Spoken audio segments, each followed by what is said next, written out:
My family didn't notice I'd moved out of state 6 months ago.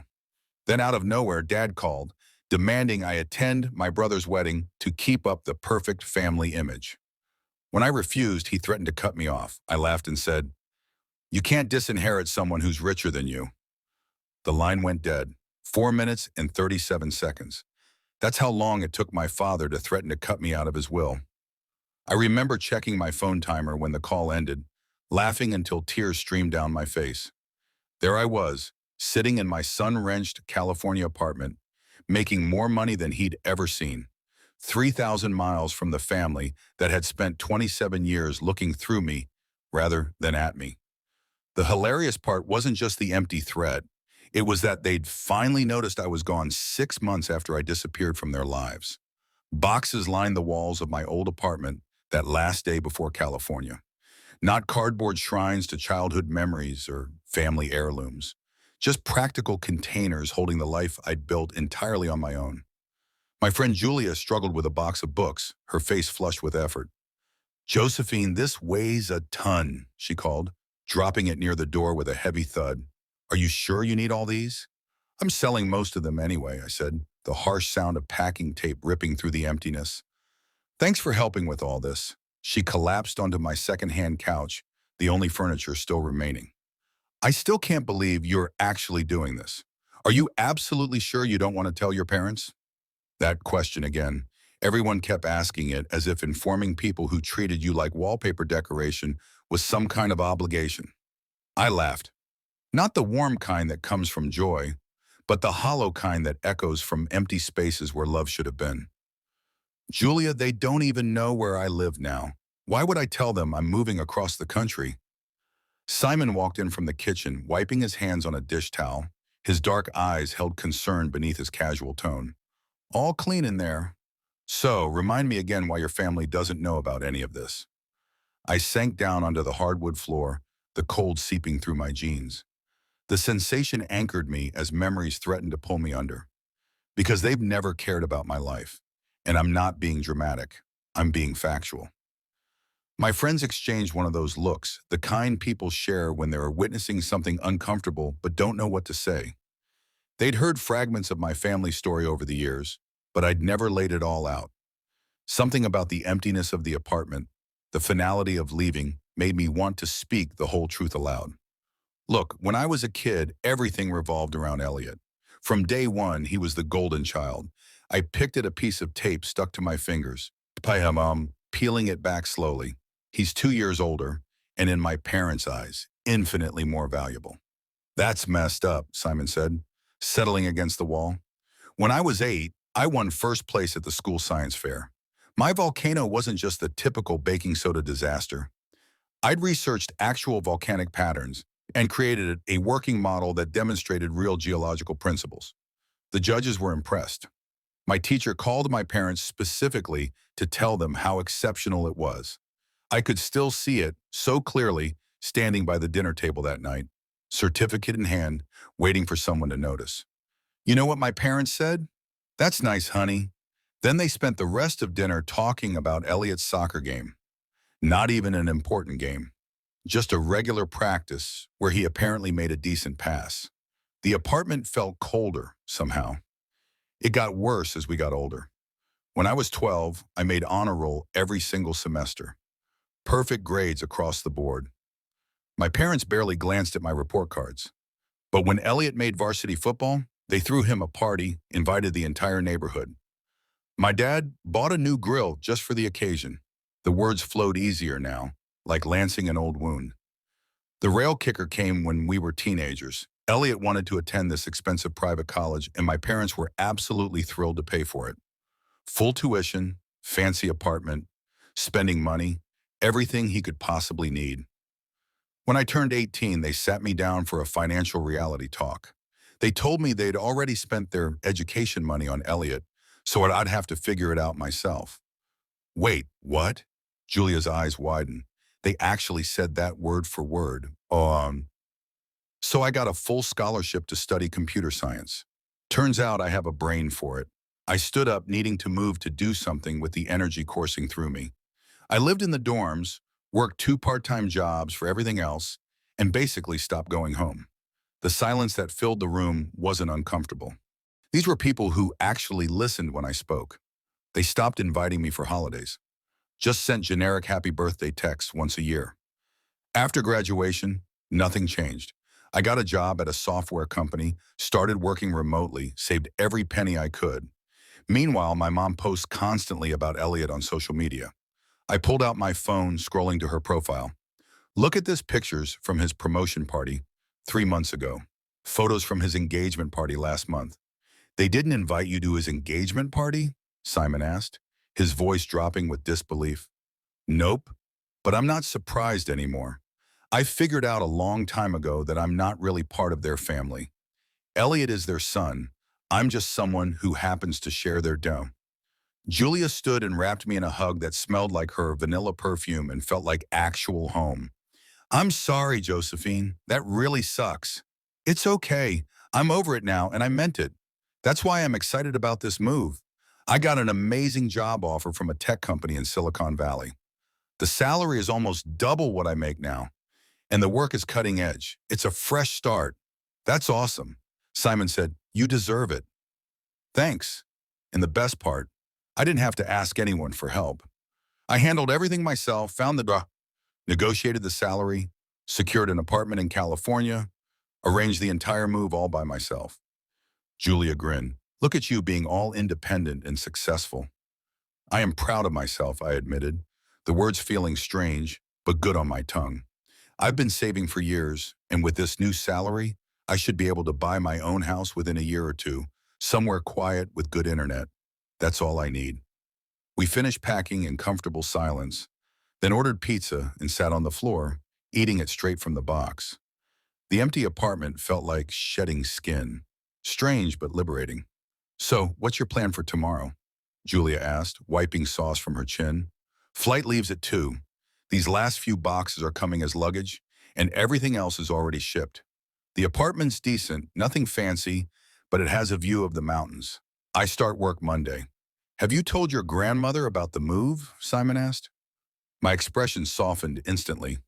Yeah, called her last week. She's the only family member who's ever actually cared about what I'm doing. My grandmother was my father's mother, and somehow the compassion gene had skipped a generation. She listened when I talked. She remembered details about my life. When my parents refused to help with college, she was the one who helped me find scholarship applications. She called to congratulate me on every accomplishment, no matter how small. That's sweet, Julia said. I'm glad you have her. Me too. She's 75 now, but sharper than most people half her age. She sees exactly what's happening with my parents, but she's too gracious to say it directly. We stayed there until midnight, talking about California, my new job, the future I was building. These were my real family, the people who noticed when I walked into a room, who celebrated my victories, who actually knew where I lived. After they left, I sat cross-legged in the center of my empty apartment. Tomorrow I'd board a plane and fly across the country. No more feeling like an intruder at gatherings I wasn't invited to. Anyway, no more watching my parents orbit around Elliot like he was the sun.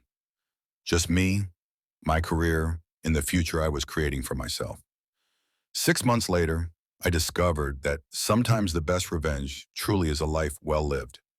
I was sitting in my California apartment on a random Tuesday morning. The mountain view never got old. Jagged peaks against blue sky, the kind of scene people pay to see on vacation. I could see them from my desk while I worked, from my kitchen while I made coffee, from my balcony where I often sat in the evenings watching the sunset paint them gold and purple. The job was everything they'd promised and more. My boss actually valued my input. My coworkers were brilliant and genuinely friendly. The salary let me save money at a rate that still sometimes made me check my bank account twice, convinced there must be some mistake. During lunch breaks, I'd been browsing real estate listings, actual houses with yards and updated kitchens, the kind of place where you could imagine growing old. For the first time, I felt like I belonged somewhere. Then my phone rang. Unknown number. I almost declined it, but some strange instinct made me answer. Josephine. My father's voice sharp with irritation. Not surprised, just annoyed, as if I'd kept him waiting. I couldn't remember the last time he'd called me. You need to come home for dinner next Saturday. Not hello, not how are you. Just a demand delivered with absolute confidence that I would comply. Classic dad. What dinner? I asked, though I was already certain I wouldn't be interested in the answer. Elliot's fiance's parents want to meet you. They're traditional people, and family is important to them. They found out Elliot has a sister, and they want to get to know you. This is important for Elliot's future. I'm sure it was. But the request, no. The command struck me as so absurd that I couldn't hold back my response. I'm not coming. A pause. What do you mean you're not coming? The anger was building in his voice, that familiar edge that had made me shrink as a child. But I wasn't a child anymore. I mean exactly what I said. I'm not coming to your dinner party. Why not? And then something broke loose inside me. Not anger, but a kind of wild, liberated amusement. I started laughing. Not politely, not nervously, but deep, uncontrollable laughter that bent me double. What's so funny? Dad demanded. This entire situation is hilarious. You want to know why I'm not coming? I'll give you 3 reasons. First, we don't have a perfect family. You have a beloved son, that's Elliot, and an afterthought, that's me. Second, I'm not going to pretend to be part of some happy family reunion for strangers just because it's convenient for you. And third, I paused, savoring the moment. I can't come to dinner because I moved to California 6 months ago. Dead silence on the other end. I could almost hear his brain struggling to process this information. You moved to California without telling us. Why would I tell you? You never asked where I lived before. Then he exploded. How dare you move across the country without telling your family? What's your address? We need to know where you are. I was still laughing. Dad, do you remember my old address? The one where I lived for 3 years? He didn't answer immediately. Josephine, that's not the point. Actually, it is exactly the point. You don't remember because you never cared enough to know. You've never been interested in my life. So why would I tell you where I live or what I'm doing? Josephine, you can't just, I hung up. My phone immediately started ringing again. Dad's number. I declined it. Then Mom called, then Elliot. I let them all go to voicemail. Then the text started pouring in. Mom, Josephine, family is important. We shouldn't fight like this. Elliot, come on, Josephine, just show up for one dinner. You can go back to California right after. Dad, this is ridiculous. Call me back. More calls, more texts. It was as if they'd suddenly remembered I existed and weren't happy that I wasn't jumping when they snapped their fingers. I put my phone on silent and made myself a proper dinner. Salmon with roasted vegetables, the kind of meal I never had time to cook when I was working multiple jobs to support myself through college. The entitlement in their messages was staggering. Elliot needed his fiance's parents to think he came from a picture-perfect family. So suddenly they needed me to play my assigned role. Where was this concern for family when I was eating ramen noodles in my dorm room because I couldn't afford anything else? The calls and texts continued for 3 days. Some were guilt trips, others were bribes, and a few were just angry demands. I read them all, but responded to none. On the 3rd day, my grandmother called. Hello, sweetheart. How are you settling into California? Her voice instantly soothed something in me.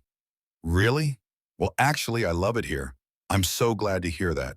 Listen, your parents asked me to call you. I sighed. Let me guess. They want you to convince me to come to Elliot's dinner thing. They do, but before I say anything else, I want you to know that I'm not going to pressure you. I understand your family situation, and I understand why you don't want to go. Thank you, Grandma. That means a lot. Your parents are upset that you moved without telling them. Grandma, they didn't even know where I lived before. How is that my fault? It's not your fault, sweetheart. I've watched this family dynamic for years, and I know how they've treated you. I've tried to talk to your father about it, but he doesn't want to hear it. After we hung up, I felt lighter. At least someone in my family understood. Saturday came and went. I spent it hiking in the mountains near my apartment, breathing clean air, feeling free. Sunday morning, Dad called again. Josephine, we had to tell Elliot's future in-laws that you were sick and couldn't make it to dinner. Okay, I kept my voice neutral, offering nothing more. The wedding is in a month. You need to be there. I'm not coming to the wedding either. Josephine, this is Elliot's wedding. You have to come. No, I don't. His voice dropped to that dangerous register I remembered from childhood. the tone that meant consequences were coming. If you don't come to this wedding and show Elliot's in-laws that we're a normal, loving family, I'll disinherit you. I'll cut you off completely. I nearly dropped the phone because I was laughing so hard. You'll disinherit me, Dad. I make more money than you, Mom and Elliot combined. I don't need your money. Silence stretched between us, heavy with realization. Is that true about your salary? If you'd ever bothered to ask about my life, you'd know that I work for a major tech company and make a very good living. His tone changed instantly, warming with newfound interest. Josephine, we've always been proud of you. We just want you to come home so we can all be together as a family. I hung up without responding. An hour later, Elliot started texting about how proud he was of me and how he'd always thought about me and missed me. It was pathetic. Now that they knew I was successful, they suddenly wanted me back in their lives. The only thing that had changed was the value they now believed I could bring to the family image. I blocked their numbers and deleted their contacts from my phone. I was done with all of them. A month passed, the most peaceful month I'd had in years. No calls from my parents, no guilt trips, no demands. Just me, my work, and my California life. I'd narrowed my house search to a few promising properties. There were some beautiful places about an hour outside the city, quiet neighborhoods with good schools, even though I didn't have children. I liked the stability of it, the permanence. My phone rang on a Sunday afternoon. My grandmother's name lit up the screen. Hello, sweetheart. How are you doing? Really good. I'm looking at houses online. I think I found a few I want to see in person. That's wonderful, Josephine. I wanted to tell you about the wedding and I have some photos to send you. Oh, how did it go? It was tense. Your parents were not happy that you didn't come. They kept making excuses for why you weren't there, and it was obvious they were uncomfortable. What kind of excuses? First, they said you were still sick. Then they said you had to work. Then they claimed you were traveling for business. The bride's parents didn't seem to believe any of it. I leaned back on my couch. That must have been awkward. It was. And Elliot looked disappointed the whole time. He kept checking his phone, probably hoping you'd change your mind and show up. Well, that's not my problem. No, it's not. But Josephine, there's something else you should know. A few days before the wedding, the bride's parents had a very unpleasant conversation with your parents. I sat up straighter. What kind of conversation? Apparently, they did some research about your family. They found out that your parents had basically ignored you for years, and that Elliot was clearly the favorite child. They weren't happy about it. Really? Really? From what I heard, they told your parents that they were disappointed in how they treated you, and they questioned whether Elliot came from the kind of family they wanted their daughter to marry into. I felt a surge of vindication wash through me. Wow, that's actually kind of satisfying. Your parents and the bride's parents ended up having a significant argument. The whole wedding had this uncomfortable atmosphere. Everyone could tell there was tension.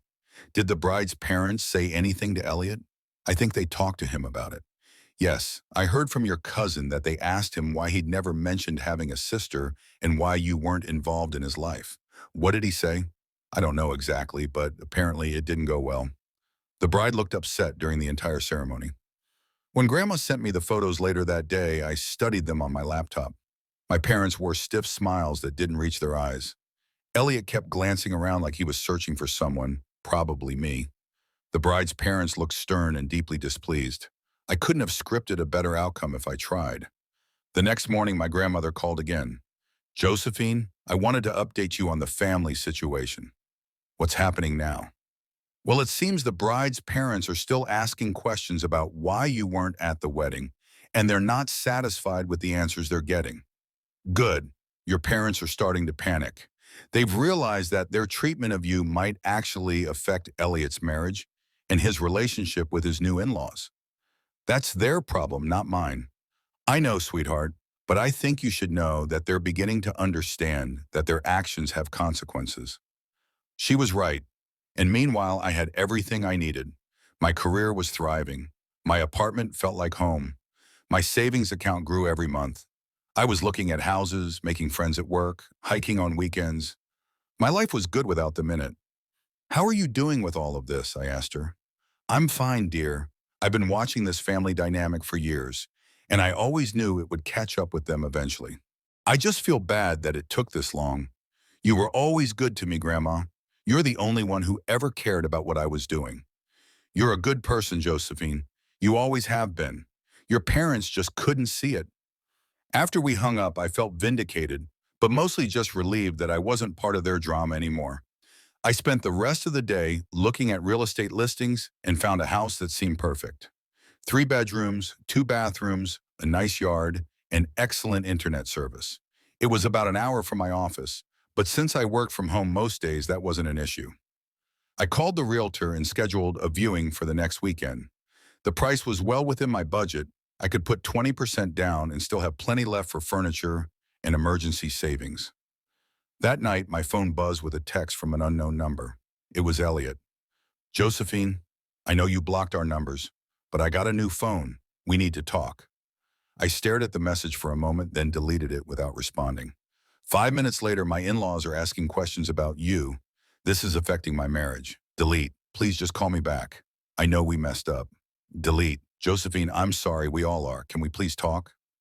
I turned off my phone and finished making dinner. I wasn't falling for this. They were only sorry because their actions were finally causing problems for their precious Elliot.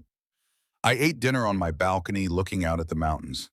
Tomorrow I was going to email the realtor about that house. It's been a year since I moved to California and I'm standing in the kitchen of my own house. My house. I still can't believe I actually did it. 3 bedrooms, 2 bathrooms, a yard with fruit trees, and the fastest internet connection money can buy. I'm making coffee when my phone rings. It's my grandmother. Hi, Grandma. How are you? I'm doing well, sweetheart. How's the new house? It's perfect. I love it here. I've got my home office set up exactly how I want it, and I can work from home whenever I need to. The neighborhood is quiet, and my neighbors are really nice. I'm so happy for you, Josephine. You deserve all of this. Thanks. I still can't believe I actually own a house. At 28, I'm doing better than I ever imagined. You should be proud of yourself. You've accomplished so much on your own. I am proud, and I'm planning to stay here for a long time, maybe forever. That sounds wonderful. I have some news about your family if you want to hear it. I sit down at my kitchen table. Sure, I guess. Well, Elliot's marriage isn't going well. The bride's parents never really got over the whole situation with you not being at the wedding. They keep bringing it up, and it's causing problems. That's unfortunate for Elliot. Your parents are still trying to figure out how to contact you. They've been asking everyone in the family if they have your new address or phone number. I hope nobody's giving it to them. Of course not. I told everyone that you deserve your privacy and that if you wanted to talk to your parents, you would reach out to them. Thank you for that. Your father calls me every few weeks asking me to convince you to come home for a visit. I keep telling him that's not my place. He says they miss you and want to make things right, but then he usually mentions something about how successful you are and how proud they are of you now, so they still don't get it. No, they don't. They think this is about money or success. They don't understand that it's about how they treated you for your entire life. After we hang up, I walk through my house, my living room with its comfortable couch and large TV, my office with everything I need for work, my guest room ready for when Julia and Simon visit next month. I think about what my grandmother told me.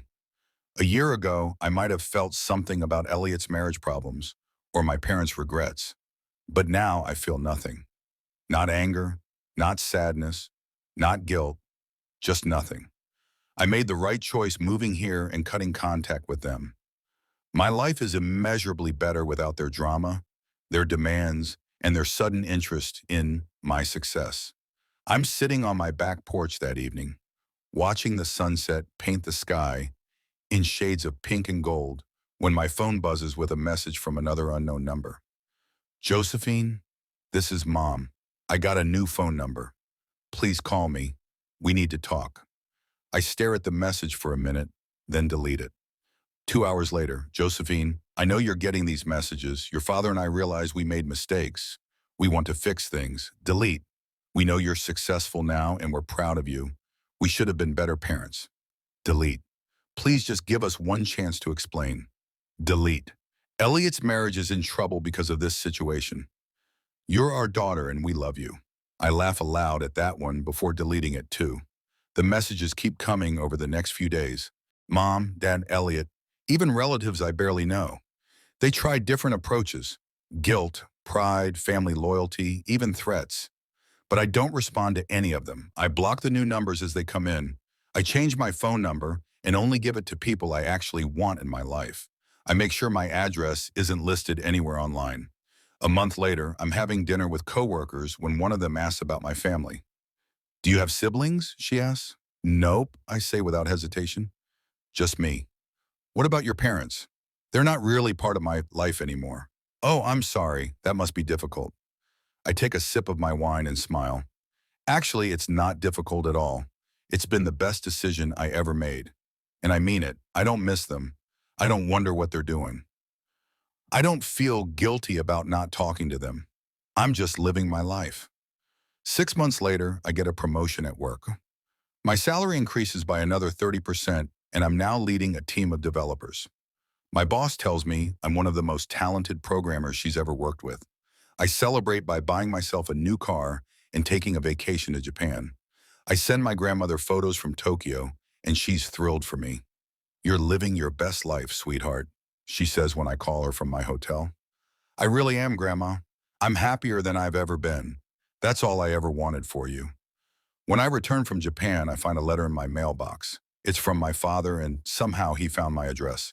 I don't even open it. I just throw it in the trash. I don't need their explanations or their apologies or their regrets. I don't need their inheritance or their approval or their conditional love. I have my house, my career, my friends, my grandmother, and my future. I have everything I need. I'm planning to expand my house next year, maybe at a home gym and a bigger office. I'm thinking about getting a dog. I'm considering taking graduate courses online just for fun. My life is full and happy and peaceful. I make my own choices, solve my own problems, and don't have to deal with anyone else's drama. Sometimes I wonder what would have happened if my parents had treated me differently when I was growing up. If they had supported me, encouraged me, been proud of me. But then I realized that if they had, I might not have become as independent and resilient as I am now. Their neglect forced me to build my own life, to find my own worth, to create my own happiness. And honestly, I wouldn't change a thing. Thanks for listening. And if you like this story, share it with someone who needs to hear that family is who values you, not just who shares your DNA. Don't forget to comment and subscribe for more stories about finding your worth in unexpected places. Sometimes the greatest inheritance is the strength to build a life entirely your own.